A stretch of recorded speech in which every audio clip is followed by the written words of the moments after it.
With Homecoming and No Mercy on the horizon, NXT hit the airwaves Tuesday night with a broadcast headlined by an 8-man tag match, a grudge match, and a first bout in the Women's Speed Championship #1 Contenders Tournament. And yeah, there's much more on the show. So without further ado, let's get straight into things. And two women's with their sights set on the NXT World Championship and with ample amount of tension in between and squared off in Tuesday's opener as Jada Parker battled Lash Legend. Legend overpowered her opponent easily, but the rapidly improving Parker seized control of the contest, working over the former WNBA player and keeping her grounded. However, the former Metaphor competitor kicked her way into the match and drowned Parker entering the break. As Parker mounted the comeback, she tried for the Hypnotic, but Legend countered and delivered a crushing backbreaker. Moments later, the fight spilled to the floor where Legend delivered a big boot, then hit the Lash extension into the table. Back inside, Legend was able to score the women's second Lash extension, bringing it into a hard-fought back-and-forth contest. The popular Parker chased her rival out of the aisle, delivering the hip tonic and delivering through the guardrail as Joseph noted on commentary. The issues between them are far from over, and I thought this was a really good match. Love to see them run it back 6 out of 10.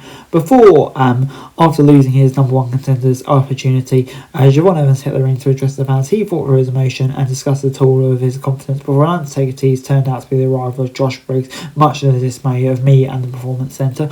Briggs insulted Evans and delivered a cheap shot that levelled the young star. He retrieved a steel chair only to deliver a chokeslam where only Evans had a head appeared to clip it. The heels stood tall to close out this segment. Before we got Jaya Brookside versus Candice LeRae in the Speed Tournament. An action-packed contest full of non-stop moves. Candice's reverse on culminated with LeRae delivering a picture-perfect tornado DDT. For there, a springboard moonsault finished off Brookside, and LeRae will face off against Lainey Reed or Triple A's Fabi Apache. And yeah, this is really good. I like how we're combining a main roster star and a TNA star. I like this kind of speed format in general. So yeah, this worked quite well. Gets a 5 out of 10 from me. Before Trick Williams took to the square circle to address NXT fans, pretending to care about NXT, claiming he was different from stars in the past, but he soon admitted that once he received a Raw or SmackDown offer, he would leave and wouldn't care about the brand or its fans. DIY interrupts into a thunderous ovation, marking 10 years since their NXT debut. The crowd welcome home chants showed their on-camera passion for DIY. Ciampa questioned Williams' assertion that he's the greatest superstar in NXT history, touting his own taste as a 2-time world champion and Gargano's 3 runs as North American champion. It doesn't matter who you are representing the wrestlers on NXT, it's about heart and passion that made them great, said Gargano. Before we then moved on to Cully Jordan versus Jordan Grace. Grace squared off against the Evolve star and took the fight to Armstrong, dominating her in the early moments.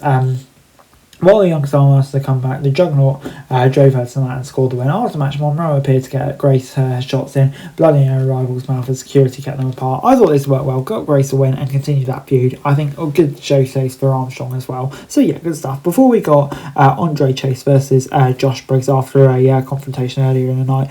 Briggs overwhelmed Chase early, but this popular underdog fired and laid into his opponent. At one point, it looked like he was on his way to victory, but Briggs kicked out at 2. Briggs mowed over Chase and he earned the victory in decisive fashion. After the bell, the heels brutalised Carly Dixon and Uriah Connors, delivering the latter through the announce table to put over his dominance. As a result of him not interfering in this match, Javon Evans will now get a match against Briggs on next week's show, Ava said moments earlier. So yeah, gets a 5 out of 10 from me. I mean, we kind of all knew what's going to happen, but it was a decent enough match, so yeah.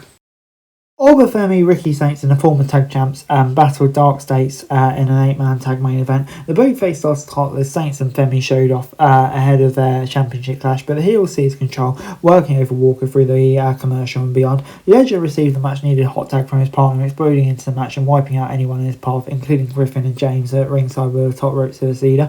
As the action broke in, including a misfire between Saints and Femi, which led to a brawl, Walker found himself in James' grasp and uttered the name Joe Hendry. The former TNA World Champion appeared, a really nice fun setup which saw the babyfaces smash Dark State and stand tall. Backstage, Femi and Saints brought to close the show. I thought the inclusion of Hendry and a few different storylines being resolved at the end worked really nicely. So yeah, 6 out of 10. And overall NXT gets 6 out of 10 from me. Another pretty solid episode of NXT. Lots of intriguing stuff on there. Like the inclusion of speed, really like the main event. So yeah, on the whole, a pretty fun show and gets a 6 out of 10 from me. So that's it for this video. Thanks very much for watching. Remember to like, share, subscribe. Follow us on our socials, link in the description below for daily wrestling news, meme and content. Subscribe to our other channels on screen right now, that'd be greatly appreciated. Thanks very much for watching. Peace out.